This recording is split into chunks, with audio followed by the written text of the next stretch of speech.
Et à l'opposé de cette Grèce qui va mal, l'Europe du Nord, elle, affiche sa bonne santé, le Danemark notamment, une économie florissante, un taux de chômage faible, des impôts élevés et un pays où l'on est, dit-on, les plus heureux du monde. Alors quelle est la clé de cette réussite? Eh bien vous allez voir que tout repose sur la notion de confiance, de l'école à l'entreprise. Carnet de route signé Alexia Mayer et Pauline Juvigny. Ce matin-là, dans sa poussette, le petit Elias, 1 an, termine seul sa sieste sur le trottoir. Pour sa mère, c'est une tradition car le froid est bon pour sa santé. Si les enfants sont dehors, c'est que la question de la sécurité ne se pose jamais ici. Pourquoi y a-t-il autant de bébés laissés seuls à l'extérieur au Danemark? Je pense que c'est parce qu'il ne se passe jamais vraiment rien. On n'entend jamais dans les journaux de mauvaises nouvelles. Donc ce n'est pas vraiment une prise de risque. Nous voici au Danemark, un pays où la société est basée sur la confiance. À l'opéra, 1300 personnes laissent tous les soirs leur manteau sans surveillance, car ici 8 personnes sur 10 ont confiance en leur prochain. C'est 4 fois plus qu'en France. Ah là, il y a aussi encore un bébé qui dort. Qui dort pas d'ailleurs. Et là, a priori, la maman, elle doit être à l'intérieur. Et là, par exemple, a priori, Elle est là. elle le surveille, oui. Malin Ridal est une auteure danoise. Pour elle, cette confiance fait partie de l'ADN de son pays.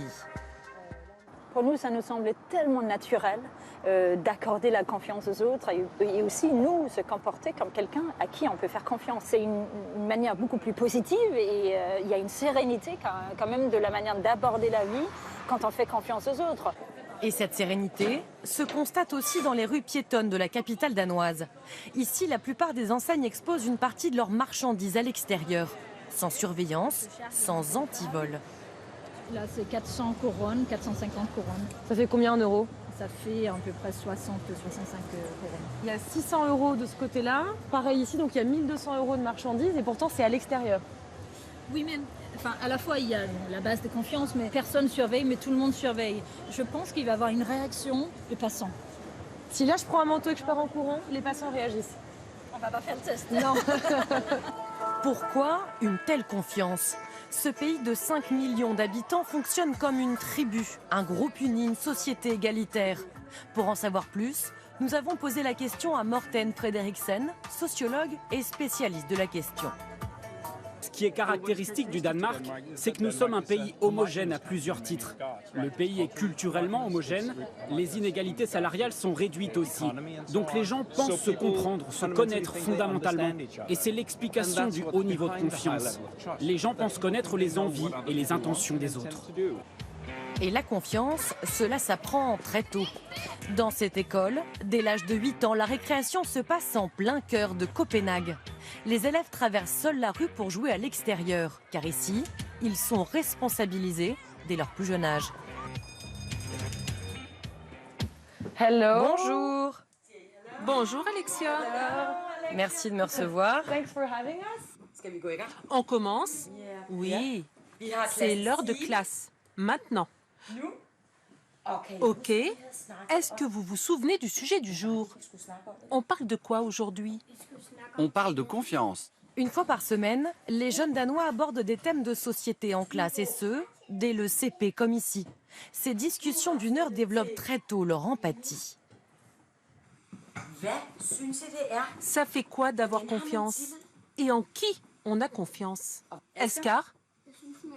On doit faire confiance à tout le monde. Tu trouves tout simplement que l'on doit faire confiance à tout le monde. Tu as un exemple? C'est beau ce que tu dis.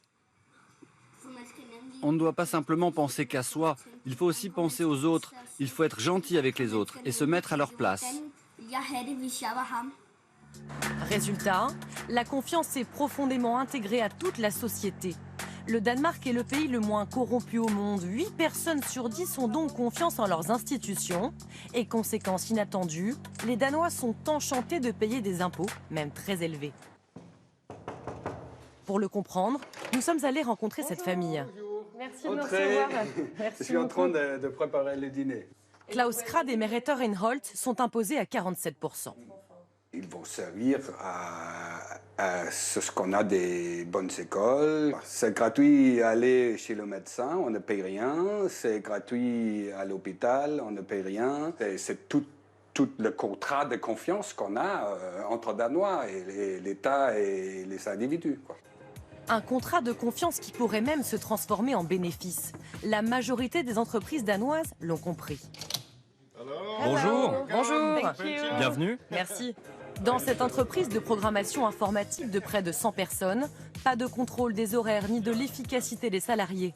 Au Danemark, la majorité des entreprises appliquent ces rapports de confiance au travail. Pour Jacob Stempe, le président, c'est la clé d'une bonne productivité.